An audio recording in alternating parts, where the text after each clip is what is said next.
Voilà. C'est bon, donc l'enregistrement vidéo est lancé. Donc bonsoir tout le monde, remerciement bikoum pour ce premier webinaire. Donc ça fait énormément plaisir de recevoir parmi nous mon cher professeur, c'est Souleymani, directeur du centre doctoral de l'Université Montefail, et cher professeur Karim Gassemi de l'ENCG de Casa. En votre nom, je tiens à les remercier chaleureusement d'avoir accepté cette invitation d'animer ce premier webinaire qui va porter principalement, donc le premier thème, c'est la méthodologie de recherche. Avant toute chose, donc, comme Ramadan Karim, Inch'Allah, taqabbal minna wa minkum salih al-a'mal. Donc, juste, je vais faire une petite présentation le programme, le webinaire. On se verra, Inch'Allah, chaque mercredi, une fois par semaine, pendant 4 ou 5 semaines, Inch'Allah, pour pouvoir discuter un peu et surtout faire un partage. Donc, c'est toujours dans un esprit de partage qu'on est en train de se réunir toujours, donc il n'y a pas mieux. Donc voilà, donc c'est toujours dans le même horaire, avec le même mécanisme, avec ces mêmes outils. Donc on utilisera à la fois Google Meeting pour faire la visioconférence et aussi Classroom pour partager les supports de cours et aussi partager la vidéo enregistrée. Donc les thématiques, il y a les 5 webinaires, c'est comme suit. Donc il y a d'abord méthodologie de recherche. On a essayé un peu de faire avec notre cher Souleymani, de faire un programme qui va étape par étape avec le doctorant pour faire un partage avec lui, un retour d'expérience et une discussion sur les fondamentaux de la recherche d'une manière générale et surtout sur aussi des bonnes pratiques et des retours d'expérience. Donc, de la méthodologie de recherche, donc pour le sujet des webinaires de l'année, de la revue de littérature systémique la semaine prochaine, Inch'Allah, avec le modèle de recherche. Puis après, les communications, rédaction scientifique, le webinaire CELT.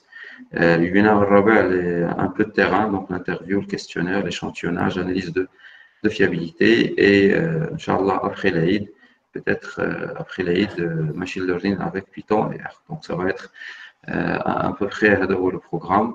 Espérons, Inch'Allah, que ça va être bénéfique pour tout le monde. N'hésitez pas à partager, à poser des questions, à poser vos questions et surtout à profiter de nos intervenants. Donc, pour aujourd'hui, il y aura l'intervention d'Yasser Souleymani. Donc, d'ici peu, je vais lui passer la parole. Après, si Karim il va intervenir, et bien évidemment, s'il y a des questions, donc on laissera bien sûr les intervenants terminer leur intervention et un petit moment pour les discussions. Puis après, c'est Karim il va intervenir sur le sujet de la méthodologie de recherche. C'est Souleymani, donc il va parler de la méthodologie de recherche beaucoup plus pour les sciences expérimentales. Et c'est Karim, c'est la méthodologie de recherche pour les sciences de gestion, sciences sociales, sciences humaines. Donc, je vais vous laisser découvrir, Inch'Allah, le contenu.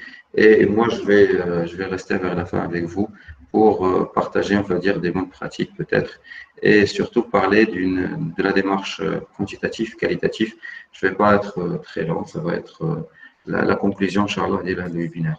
J'espère que vous allez profiter. Donc, comme d'habitude, il y aura les attestations numériques.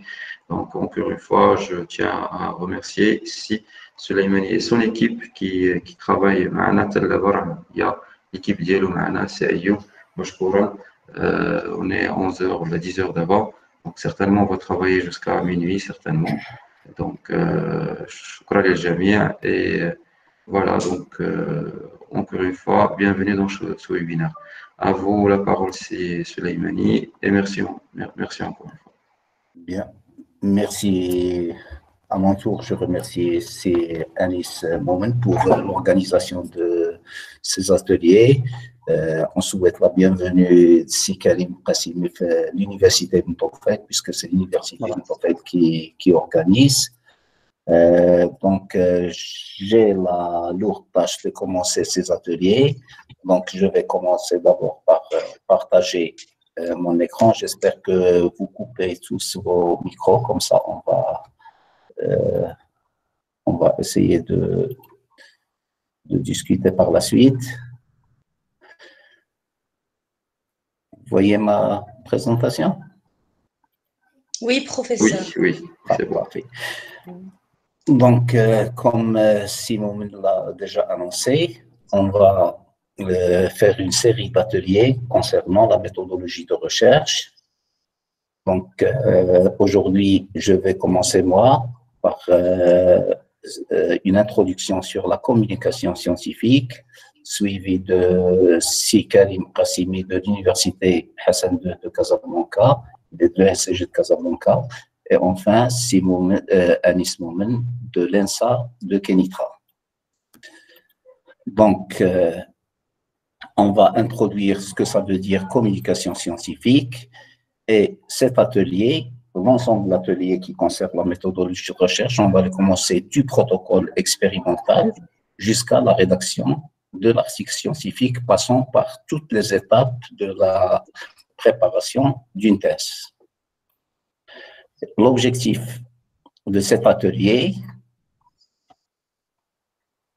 est de familiariser tous les doctorants et participants, bien sûr, à cet atelier aux principes généraux de la communication scientifique. Lorsqu'on parle de communication scientifique, ce n'est pas la communication comme on l'entend. La communication scientifique, ça commence par la communication affichée au niveau des congrès et ça finit par la rédaction de l'article. Donc, tout ça, ça s'appelle la communication scientifique. Donc, on va voir en détail ce que ça veut dire. On va définir par la suite, au cours d'aujourd'hui, ce que ça veut dire un protocole de recherche, son rôle et son contenu. Et dans les ateliers suivants, on va définir ce que ça veut dire un article scientifique, le rôle, sa structure, son style et comment publier dans une revue scientifique. Bien sûr, Anis Moumen va parler également de la bibliographie et des différents ateliers qu'il a présentés au départ. Tout d'abord, la première question, c'est pourquoi un chercheur doit communiquer? Pourquoi communiquer? D'abord, le contexte de la communication, c'est que soit on est un chercheur expérimenté, soit on est un étudiant débutant, un doctorant en première année par exemple.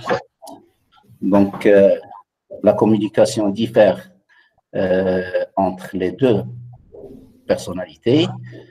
On va voir les conséquences de la communication. C'est pour la promotion, bien sûr, pour les gens expérimentés tels que les enseignants-chercheurs. Bien sûr, ils communiquent leurs travaux pour leur promotion d'échelon à échelon ou d'échelle à échelle. Pour les étudiants, c'est pour les diplômes, soit des diplômes de master, soit des diplômes de doctorat. Bien sûr, les conséquences, c'est également la communication est obligatoire lorsqu'on a un projet de recherche qui est financé et on doit communiquer les résultats pour répondre aux personnes qui financent le projet. On communique également les résultats des recherches en réponse à la Bien, s'il vous plaît, vous coupez vos micros, comme ça on peut entendre clairement les discussions. Donc, on peut communiquer les résultats d'une recherche en réponse à un décideur politique, par exemple, actuellement, on peut demander aux chercheurs qui travaillent sur le Covid de communiquer leurs résultats de recherche au ministère de la Santé. Donc, ça, c'est les conséquences de la communication. Bien sûr, les difficultés de la communication sont nombreuses. Tout d'abord, les étapes tardives dans le processus de recherche. Bien sûr, un étudiant, lorsqu'il commence, particulièrement pour les étudiants, lorsqu'ils commencent leur recherche, bien sûr, ça prend du temps. Parfois, après 2 ans ou 3 ans, l'étudiant ne sait pas encore exactement le sujet qu'il est en train de développer. Et c'est à la fin, lorsque les délais impartis sont arrêtés, que les étapes de la communication scientifique commencent. Ça veut dire que c'est au cours de la dernière année que l'étudiant doit publier ses résultats, communiquer ses résultats dans les congrès, etc. Donc, les échéances sont importantes et en plus des processus tardifs et de l'échéance, il y a la lassitude des chercheurs et des étudiants. Donc, on va dire on a toujours le temps, il y a 3 ans pour préparer une thèse, il y a 4 ans, il y a 5 ans, il y a 6 ans. Puis, chaque fois, on reporte le travail ultérieurement jusqu'à ce qu'on est dans un processus très tardif pour la communication.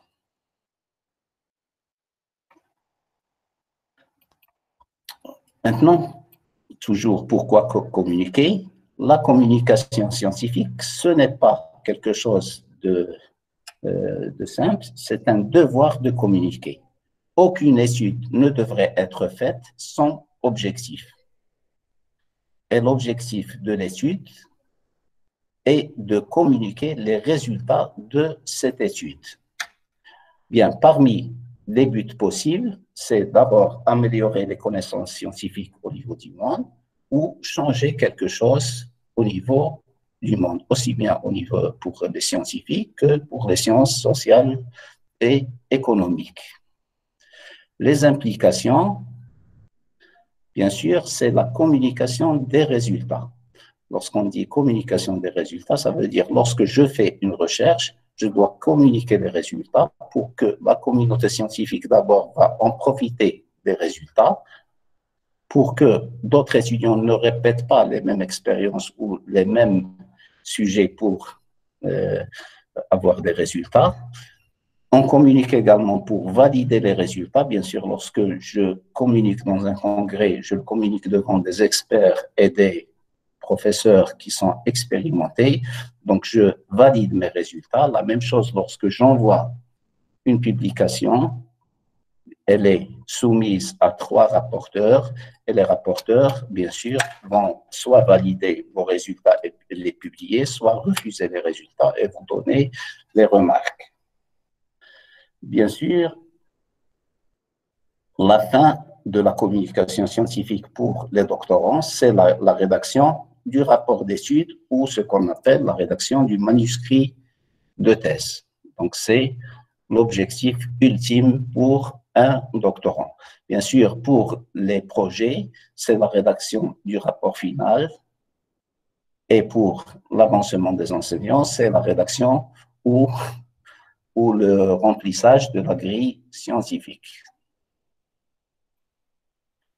Et une étude n'est jamais finie tant que les résultats ne sont pas transmis à ceux qui peuvent en faire l'usage. Ça veut dire quoi? Ça veut dire que votre étude ne vaut rien si elle n'est pas communiquée. Donc, toute étude qui n'est pas communiquée, c'est une étude qui ne vaut rien puisque personne ne va la voir. Donc, toujours, pourquoi communiquer? Il y a ce qu'on appelle la fonction comptable de la communication. Bien sûr, si mon sujet de thèse ou mon projet de recherche entre dans le cadre d'un projet de recherche qui est financé, j'ai l'obligation de communiquer mes résultats à ceux qui ont donné des fonds publics pour cette recherche. Bien sûr, au niveau des universités, c'est le contribuable qui donne les fonds publics et on est obligé de communiquer nos résultats, même aux contribuables. Donc, c'est les superviseurs, les directeurs, les présidents d'université, les payeurs, ceux qui ont financé les projets, les politiques, bien sûr, qui peuvent demander les résultats du projet puisqu'ils sont en partie des financeurs, le public via les médias. Bien sûr, il faut communiquer les résultats au public via les médias puisqu'ils sont parmi les gens qui donnent des fonds pour la recherche. Ceux qui peuvent bénéficier des retombées pratiques de la communication scientifique, bien sûr, en premier lieu, c'est le public. Bien sûr, le public va bénéficier via les médias des résultats de recherche.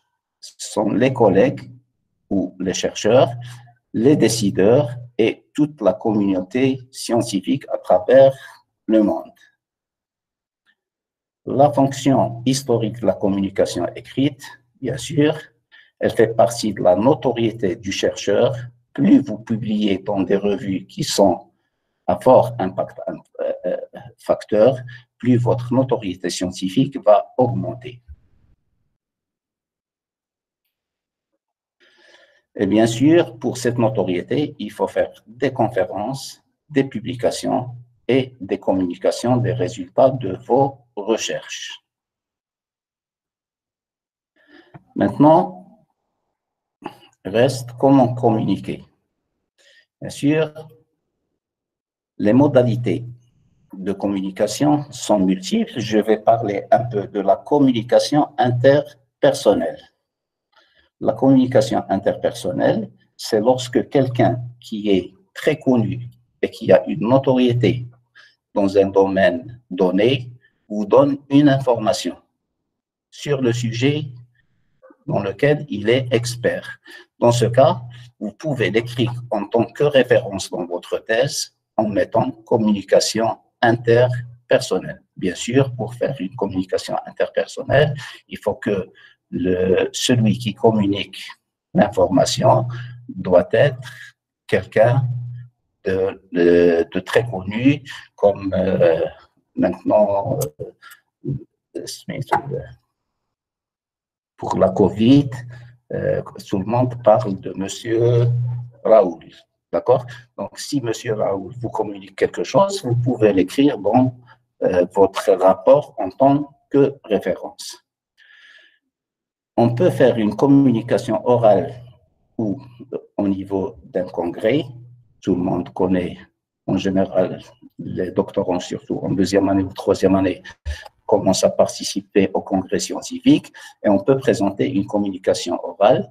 Et là, pour la communication orale, je présente soit les résultats de mon travail, soit les premiers résultats du travail à une communauté scientifique pour qu'elle soit discutée. Je peux présenter toujours ces résultats sous forme écrite ou affichée. C'est ce qu'on appelle communication écrite ou communication affichée, et vulgairement, on l'appelle poster. Ce n'est pas un poster, c'est une communication écrite ou affichée. Et il y a la communication télématique, c'est ce qu'on fait maintenant, par exemple, dans des webinaires ou les communications à travers les médias et la télévision. Maintenant, on va voir ce que ça veut dire une communication orale. Une communication orale, d'abord, c'est un temps fixe et limité. Dans un congrès, lorsqu'on vous envoie que vous avez une communication orale et vous avez 10 minutes, si vous dépassez votre temps d'1 minute, on vous arrête. Donc, le temps, il est limité, donc il faut bien préciser le temps. En général, si on n'est pas expérimenté, on doit faire beaucoup de répétitions, surtout la première ou la deuxième fois pour participer à un congrès, on doit faire beaucoup de répétitions. Pourquoi? Parce que l'auditoire, il est captif, c'est clair. C'est un auditoire qui est composé d'experts dans le domaine. Par exemple, si je vais moi vers un congrès de toxicologie, je vais être en face des toxicologues. Donc, tout ce que je vais dire va être bien rapporté. Sinon, j'ai un auditoire qui est très captif.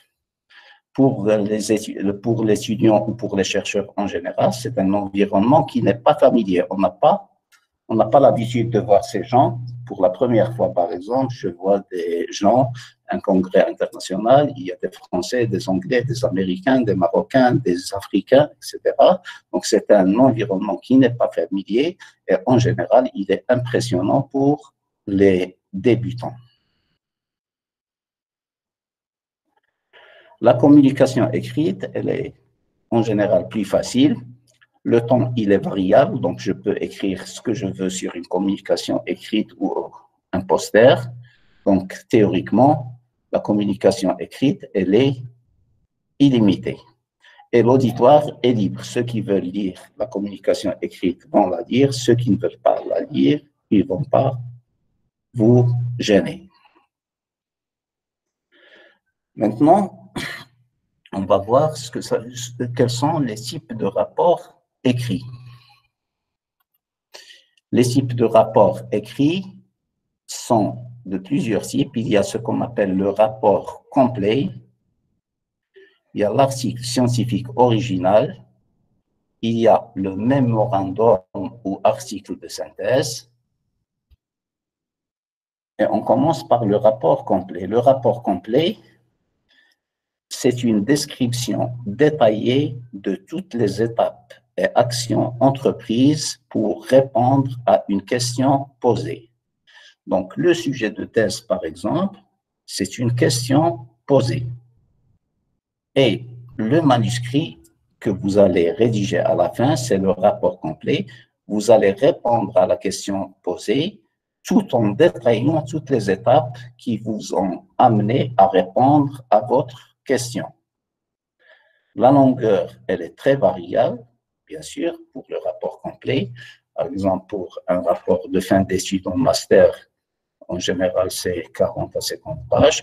Pour les thèses, ça peut varier de 20 pages pour les mathématiciens, par exemple, jusqu'à 400 ou 500 pages pour les textes littéraires ou parfois les textes des facultés de droit. Le public potentiel pour le rapport complet, c'est des professionnels, bien sûr. Tu vas présenter votre rapport complet envers un jury. Le jury, il est critique. En général, c'est des chercheurs comme toi dans ton domaine ou, à la limite, c'est des responsables de programmes qui rentrent dans le domaine de ta recherche. Donc, ils sont très critiques et ils sont là pour critiquer le travail. Il y a également les décideurs, c'est-à-dire les administrateurs, ceux qui ont financé la recherche et les politiciens.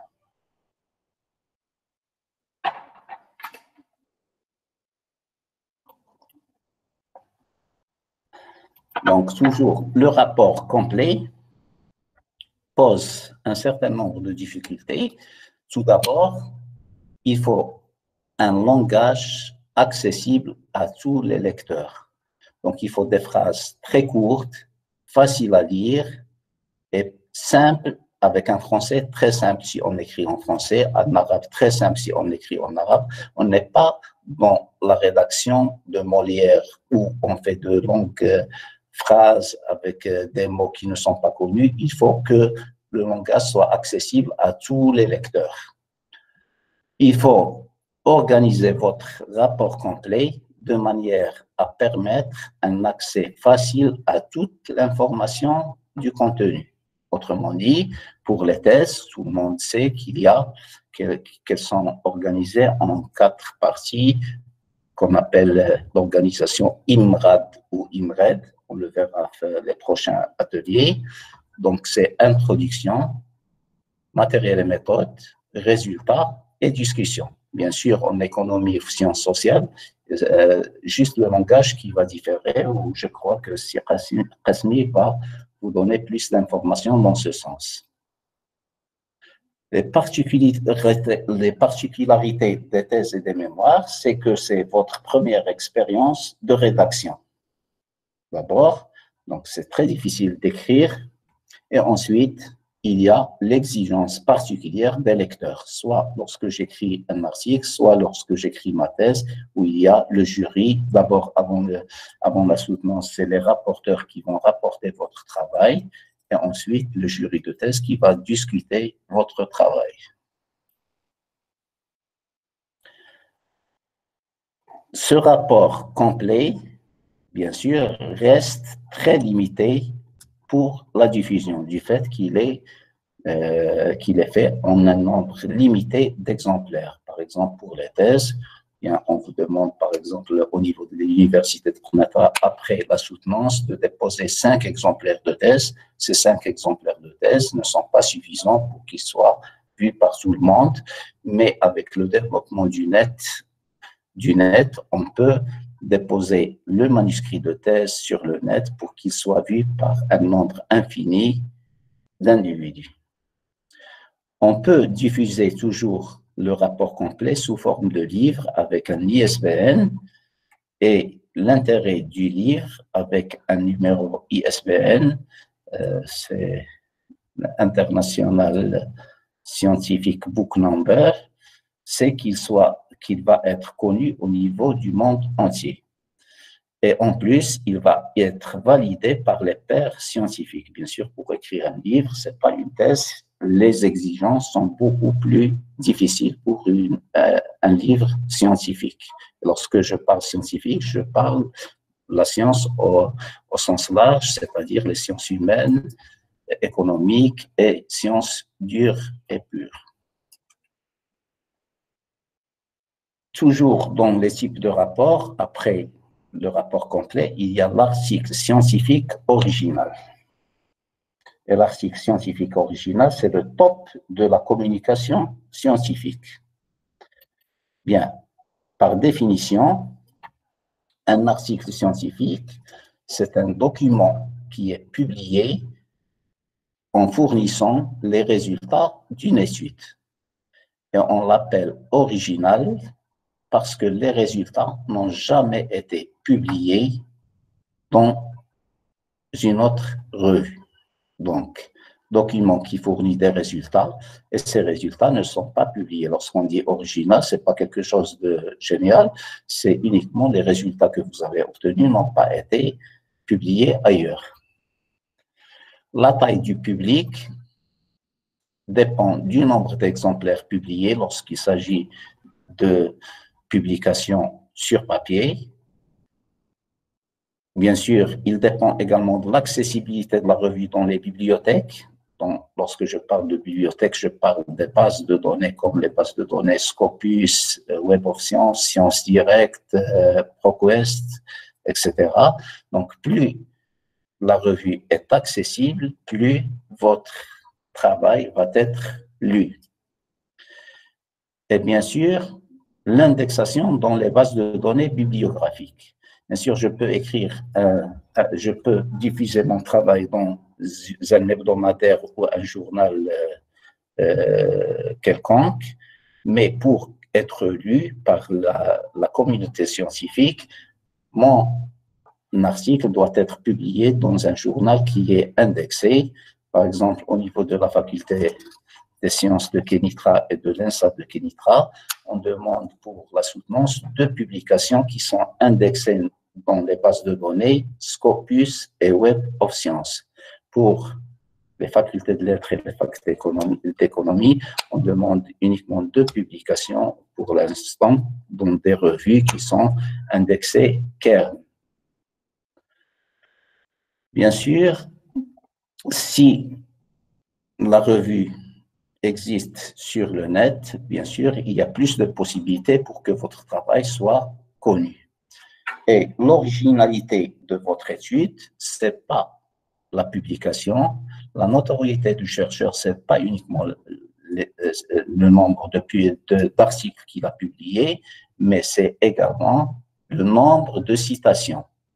Et on parle de citations lorsque vos travaux sont cités dans d'autres articles. Plus le nombre de citations de vos articles augmente, plus votre notoriété scientifique augmente. La notion d'originalité, c'est un article qui n'est pas publié et qui n'est pas soumis à un autre journal. Lorsque je postule pour publication ou je lance un travail pour publication dans un journal, dans la lettre que je vais envoyer, je vais dire que ce travail n'a jamais été publié et n'a jamais été soumis à une autre revue. Les exceptions de cette définition, c'est la présentation dans un congrès. Par exemple, je peux présenter un travail dans un congrès et dont le résumé peut sortir dans des actes qui sont peu diffusés sur le net. Donc, ce travail, le même travail, je peux le publier dans un journal. Lorsqu'il est présenté dans un congrès, ça ne veut pas dire qu'il est publié.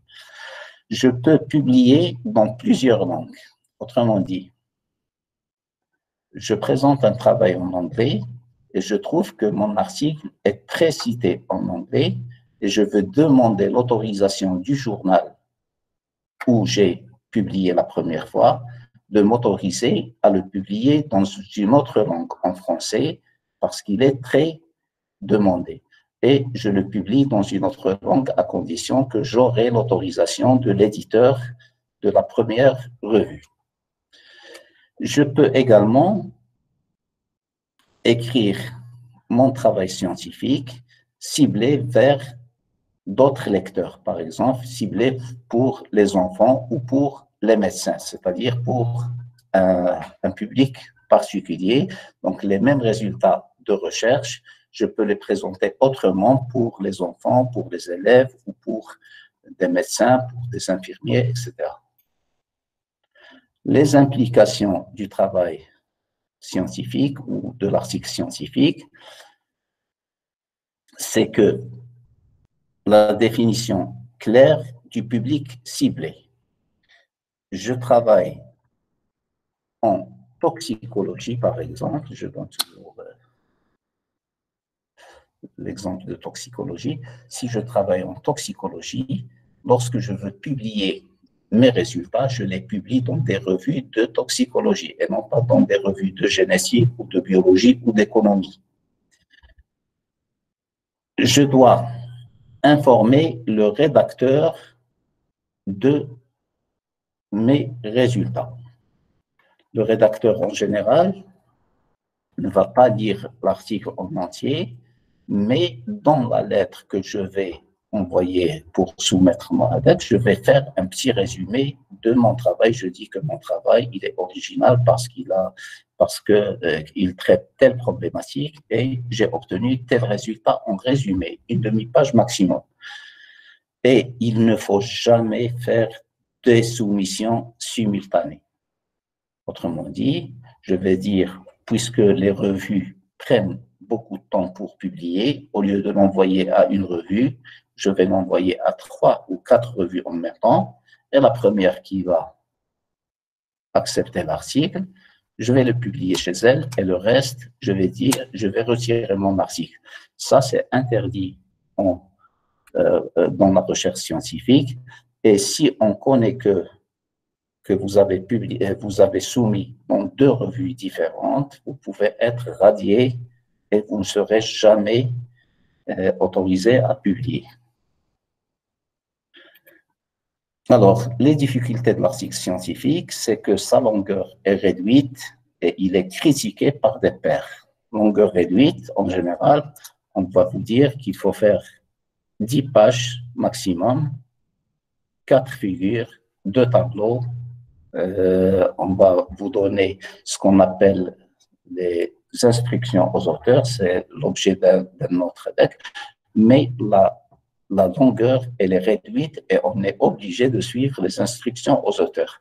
Deuxième difficulté, il est critiqué par des pairs, ça veut dire il est critiqué par des experts qui travaillent dans le même domaine. Lorsque vous envoyez un journal, il va envoyer votre travail à 3 experts pour leur avis et chaque expert va donner son avis. Et pour être publié, il faut au moins que les deux des 3 experts soient d'accord pour la publication. Les variations de l'article original, il y a les actes de conférence, la lettre à la rédaction et les résumés publiés dans des revues indexées. Bien, donc je crois que j'ai fini cette première intervention. La prochaine fois, on va voir les autres types de rapports et la structure IMRAD. Donc, je m'arrête là. J'attends vos questions par la suite et je rends la parole à Anis Mohamed. Merci beaucoup, c'est Soulaïmani, pour cette riche présentation et surtout pour ce partage. Donc, si vous avez des questions, juste pour information, on reçoit toujours des demandes pour nous rejoindre de la part des participants qui souhaitent nous rejoindre pour assister. Mais je ne sais pas le problème exactement, apparemment, ils envoient des demandes d'acceptation, mais je n'arrive pas à les voir pour pouvoir les accepter et les faire joindre. Je suis au départ, quand ils veulent lier les demandes de joindre. D'abord, on a arrêté. Donc, ce qui fait, donc, en attendant vos questions, donc, je vais quand même le renoncer concours à la présentation de si cela est terminé. باش يمكن لهم يعاودوا يديروا une demande d'ajout. ونشوفوا داك الساعات باش يمكن لهم يدخلوا إن شاء الله معنا. Donc, si vous avez des questions, n'hésitez pas. Oui. Juste pour ceux qui n'ont pas arrivé de voir la présentation, ils peuvent la voir sur Facebook ou par la suite sur le site du CVD. D'accord, d'accord. Okay. Comme ça, je vais le dire, ça marche. Donc, c'est Ayoub, peut-être, c'est Ayoub le lien sur Facebook, comme ça, نخليه لهم, comme ça, يشوفوا. Ok. Donc, si vous avez des questions, n'hésitez pas.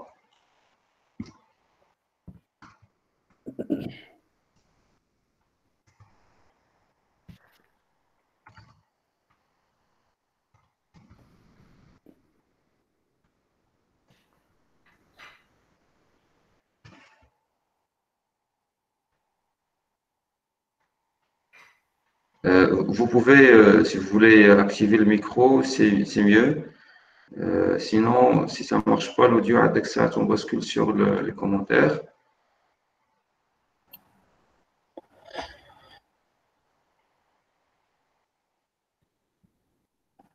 Bien, sinon, on continue de faire.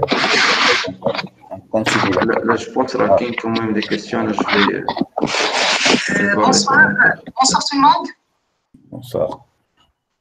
Bonsoir, M. Souleymani. Bonsoir, M. Anis. Merci bien pour cette belle présentation. Merci beaucoup, Madame Mina. Merci, Barakallahu Fik, Anis. J'aimerais bien poser la question, s'il vous plaît, concernant la langue de publication. Est-ce que si on publie en anglais ou en français, ça va différer l'impact de citation? Bien, c'est une très bonne question. Bien sûr, quelle est la langue de publication? Bien sûr, ça dépend de vos objectifs. Bien, déjà pour les thèses, il est obligatoire de publier une de vos publications en anglais. Il y a Mudkira Wizaria qui oblige les étudiants pour la soutenance de publier en anglais. Et le deuxième objectif, c'est d'être lu. Lorsque j'écris un travail, je dois être cité. Et pour être cité, je dois être lu par la majorité de la communauté scientifique. Et on sait que dans la science, bien, je m'excuse lorsque je dis science, entre guillemets, c'est toutes les sciences, sociales, économiques et scientifiques. Donc, lorsque je publie en anglais, j'ai plus de chances d'être lu, et si je suis lu, je vais être cité. Et plus je suis cité, plus mon H-index, on parlera par la suite de comment on évalue la recherche, plus mon H-index va augmenter. Donc, la meilleure langue de publication, c'est l'anglais.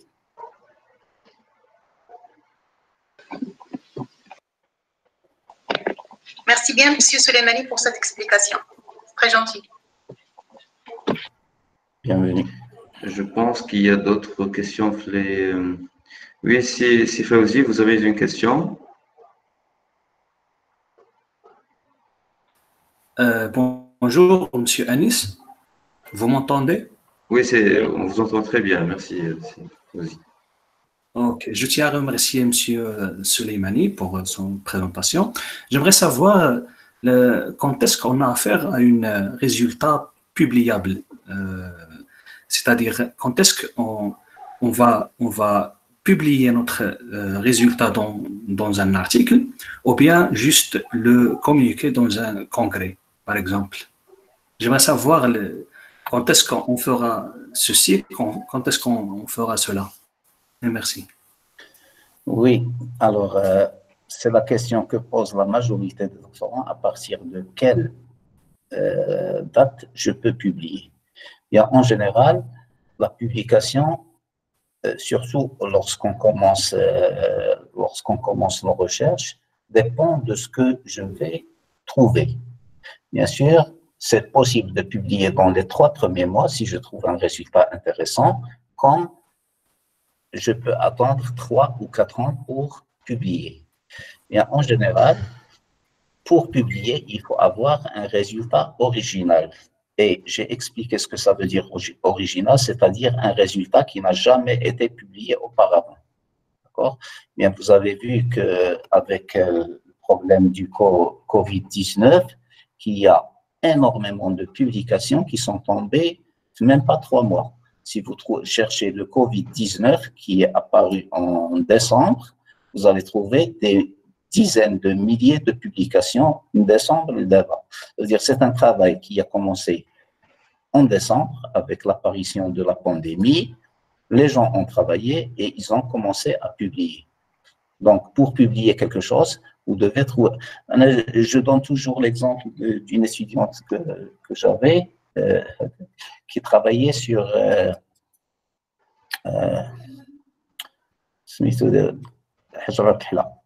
tchèque et qui a trouvé que lorsqu'on fait tchèque romia, elle fait une intoxication. Elle a trouvé une intoxication sévère chez un enfant. Ça veut dire que l'intoxication est passée par la peau et c'était un résultat publiable et elle a été publiée sur British Medical Journal. Donc, la publication, la date de publication, ça dépend des résultats que vous trouvez, mais ne vous sous-estimez pas. Lorsque vous faites un travail scientifique, si vous le faites correctement, tous vos résultats sont publiables. Même les résultats négatifs peuvent être publiés. J'espère que… Merci bien, monsieur. J'espère que j'ai répondu à la question. Oui, vous avez tout à fait répondu. Merci.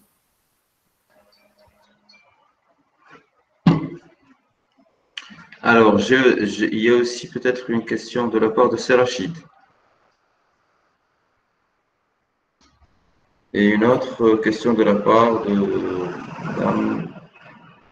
Madame Zineb. Je pense qu'on va prendre les 2 questions. Oui.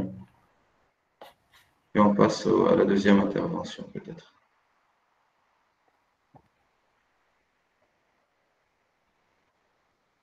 Madame Zineb, vous pouvez prendre la parole si vous souhaitez.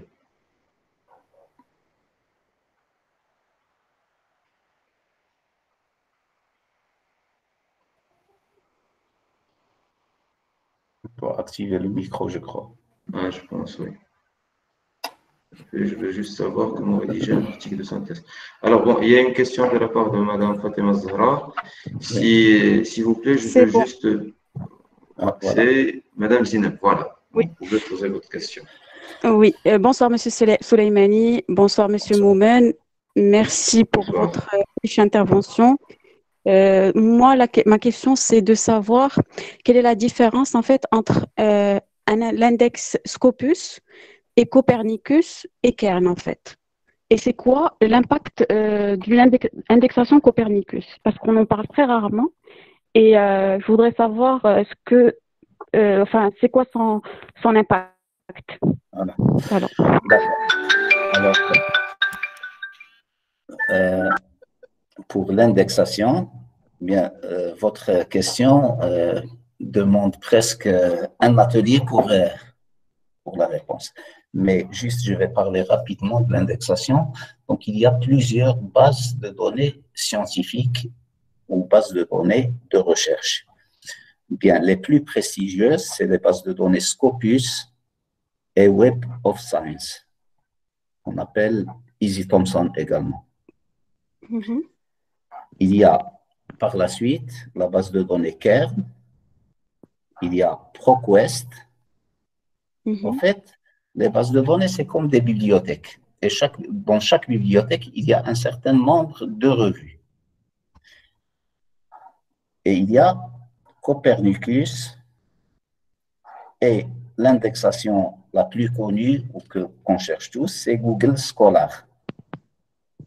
Mm-hmm. D'accord?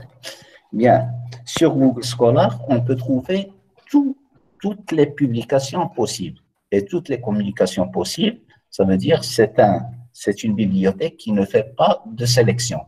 Ça veut dire n'importe quelle revue, elle la dépose vers la bibliothèque. Donc, elle n'est pas intéressante comme indexation. Pour Copernicus, FIHA, des revues qui sont intéressantes, mais il y a beaucoup de revues qu'on appelle les revues prédatrices. D'accord? D'accord. Et là, les revues prédatrices, c'est quoi? Bien, j'ai fait un atelier début de Ramadan sur ça. D'ailleurs, il est sur YouTube. Si vous voulez le voir par la suite, on va vous lancer sur Classroom les liens de ces ateliers qui parlent des revues prédatrices. Une revue prédatrice, c'est une revue d'abord qui va faire de la publicité. C'est que tu as un travail intéressant, on a vu que tu travailles sur tel sujet, votre travail nous intéresse et on veut que tu publies chez nous et la publication va sortir rapidement et en général contre, bien sûr, le paiement d'une somme d'argent. Ça, c'est des revues qu'on appelle prédatrices qui n'ont aucun intérêt puisque le travail ne sera pas expertisé. Autrement dit, si vous écrivez n'importe quoi, ils peuvent le publier. Et c'est là où Copernicus pose des problèmes parce qu'il y a un mélange de revues. Il y a la base de données PropQuest qui est intéressante particulièrement pour les sciences humaines et les sciences économiques. D'ailleurs, elle est ouverte pour les doctorants au cours de la période du confinement. Heureusement qu'il y a des bases de données qui sont ouvertes. Et il y a pour les sciences humaines, il y a également la base de données Kern où il y a des revues très intéressantes. Bien sûr, ça ne veut pas dire que les sciences humaines ou les sciences économiques, je peux publier uniquement sur ça. Si je veux être une notoriété, je peux publier sur Scopus ou sur Web of Science. D'accord?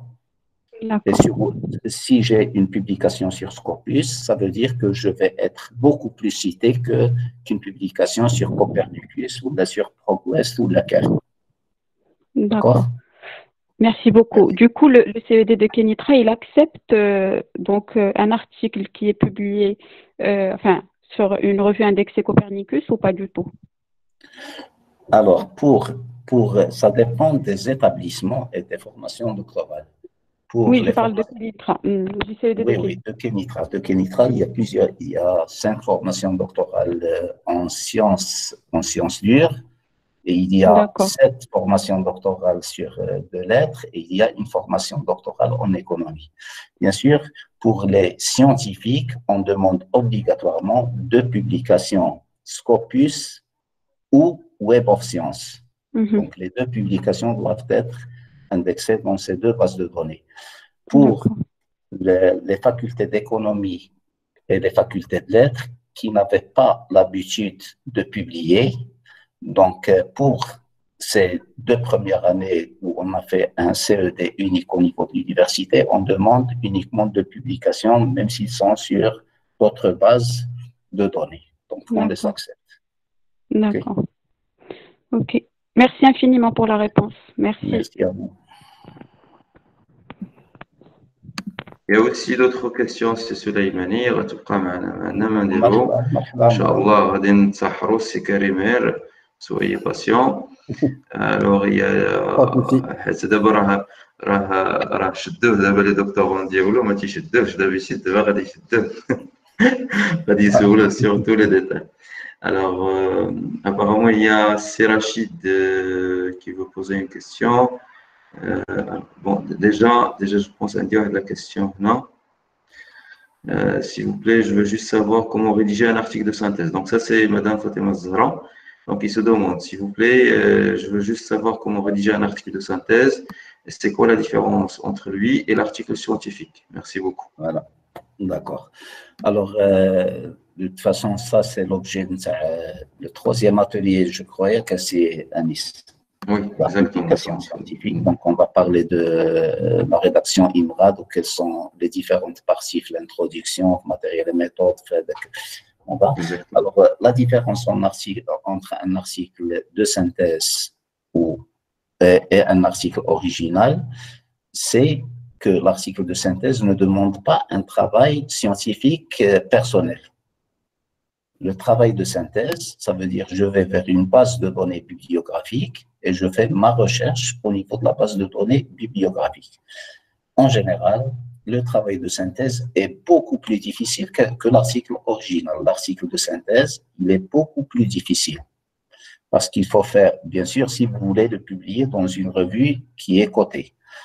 L'article de synthèse demande beaucoup d'expérience. Il demande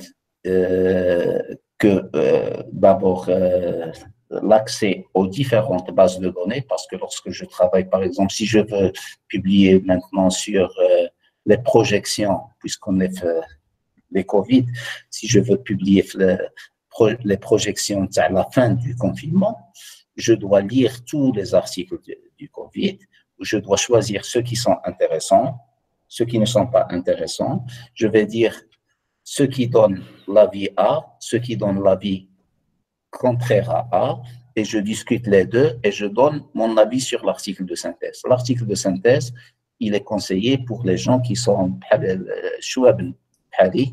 les قربوا la retraite, donc ils ont le flair comment si on veut faire un vrai article de synthèse.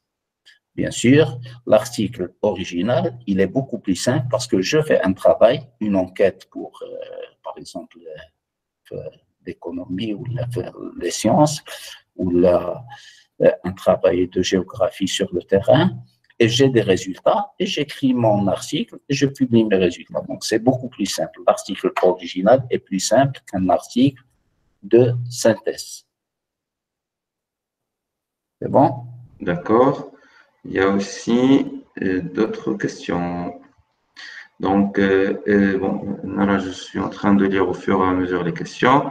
Hassan Gatra, il se demande, est-ce qu'on peut se tenir avec un article de synthèse pour rester dans la même axe? Si Oussama, dès que si Souleymani termine la réponse à cette question, vous pouvez prendre la parole si vous souhaitez pour poser vos questions.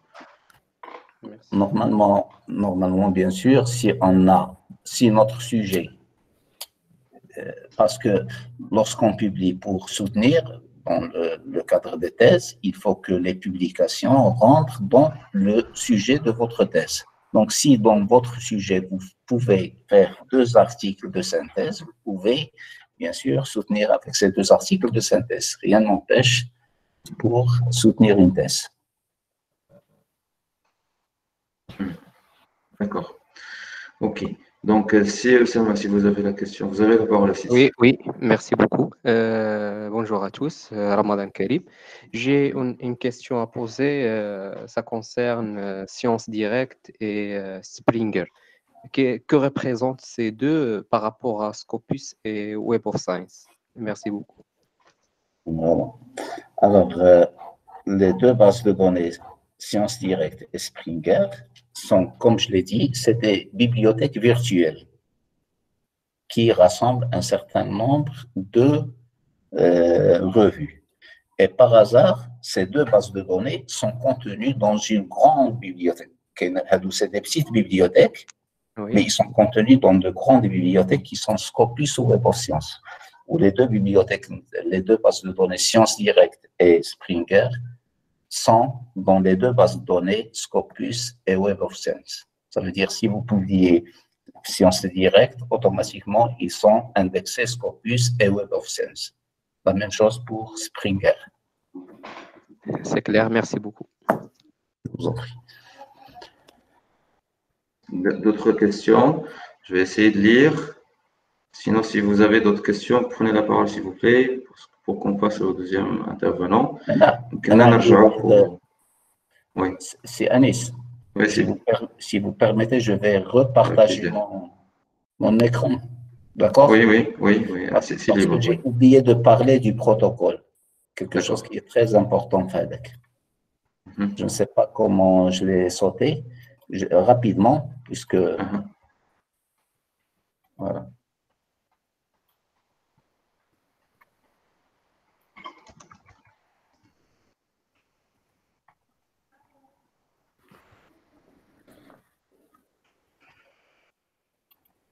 Voilà, juste parce que ça, c'est important, surtout pour les étudiants de première année. Avant de commencer un travail de recherche, il faut présenter un protocole. Et le protocole est par définition un document qui décrit toutes les étapes prévues de la recherche. Depuis l'identification du problème ou de la question de recherche jusqu'à la mise en œuvre de la recherche et l'utilisation des résultats pour les publications ou leur application. D'accord? Pour les facs d'économie en général, c'est ce qu'on prépare lorsqu'on veut passer l'entretien pour s'inscrire en thèse. Donc, normalement, dans le protocole, on doit montrer qui va faire quoi, le pourquoi, comment, où et quand, et combien ça va coûter. Donc, pourquoi je vais faire ce travail de recherche, comment je vais le faire, c'est la méthodologie, où est-ce que je vais le faire, c'est-à-dire au Maroc ou là à l'étranger ou là en Afrique ou là dans l'ensemble du monde, combien ça va me demander de temps et combien ça va me coûter. Si vous répondez à ces questions avant de commencer vos recherches, vous allez réussir votre recherche. Bien sûr, il faut en général, par votre projet, cibler les organismes qui vont financer votre étude et les personnes sollicitées pour mener l'étude. Bien sûr, une étude peut être menée par plusieurs personnes. Donc, la démarche du protocole est d'abord choisir la question de recherche. On a dit qu'un projet de recherche, c'est une question qui est posée.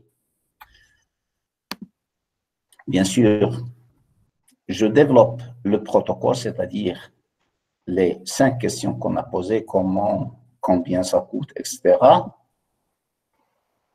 Et la deuxième étape, c'est l'acquisition des données existantes. Et ça, c'est un point très important que la majorité des doctorants ignorent. Il faut lire tout ce qui est en relation avec votre sujet de l'étude, mais en même temps, commencer votre recherche. Une fois que vous avez commencé la recherche et vous avez fait de la bibliographie, bien sûr, vous aurez des résultats et vous allez bien analyser puisque vous savez ce que ça veut dire votre sujet de thèse. Donc, vous allez analyser et une fois analysé, vous diffusez les conclusions sous forme de communication ou de publication, ce qui va conduire à l'augmentation de le progrès scientifique et ouvrir d'autres perspectives pour le choix d'une recherche. Donc, l'importance du protocole, rapidement, c'est l'obtention des ressources. D'abord, un sujet de thèse. Un sujet de thèse, c'est 3 à 6 ans de travail. D'abord, la disponibilité des individus. Je dois savoir, est-ce que, d'abord, mon encadrant, est-ce qu'il est disponible? Est-ce que je suis dans un laboratoire où il y a plusieurs chercheurs qui peuvent m'aider, etc. Donc, les ressources humaines spécifiques également. Si j'ai besoin, par exemple, de faire des statistiques, est-ce qu'il y a quelqu'un qui est spécialiste de SPSS ou de la statistique? Est-ce qu'il y a des ressources financières? Donc, ça, c'est des questions qu'on pose au départ. Et il faut donner une réponse utile à la question utile que vous avez posée, c'est-à-dire à votre sujet de thèse. Donc, est-ce qu'elle est absente de la littérature? C'est un sujet très intéressant s'il n'y a pas de la littérature, quelqu'un qui parle de votre sujet. Et la méthodologie est quelque chose de primordial qu'il faut bien étudier avant de commencer votre recherche. La qualité des méthodes que vous allez utiliser et la faisabilité. Bien sûr, on peut imaginer des sujets très beaux, mais qui ne sont pas faisables. La faisabilité, c'est d'abord les ressources humaines, les ressources financières, les compétences et la flexibilité du sujet. De ce fait, si ça ne marche pas, dans la question que j'ai posée, est-ce que je peux la réorienter vers une autre question? Donc, le sujet doit être flexible. Autrement, je vais passer 2 ou 3 ans en faisant des recherches, je serai obligé de changer totalement le sujet. D'accord? Donc, c'est juste ce que j'ai oublié dans la présentation tout à l'heure. Si vous voulez, l'équivalence entre le protocole et l'article. Le protocole, vous allez poser l'objectif de l'étude, il faut la justifier, il faut poser la méthode que vous allez faire et quelles sont les retombées attendues si vous arrivez à des résultats. Bien, l'article, donc dans l'introduction, vous allez mettre les objectifs de l'étude et pourquoi vous avez fait cette étude. La méthodologie, c'est ce que vous avez fait. Et les retombées attendues, c'est les résultats et leur discussion. Donc, merci, c'est Anissou. Désolé pour cette tout. Merci beaucoup, c'est Souleymani, il n'y a pas de souci. Donc, je pense qu'on va passer à la deuxième intervention. Donc, si vous avez encore des questions pour c'est Souleymani, il va rester avec nous, c'est Souleymani. Donc, comme ça, vous allez pouvoir aussi profiter de ces gasmi et on regroupera, on fera la séance de discussion avec les deux interventions de nos chers professeurs. Je vais juste couper l'enregistrement vidéo. On a deux enregistrements, le premier, puis après le deuxième, puis après je vais relancer notre enregistrement de l'intervention de Sekari. Donc je vais couper Hadi.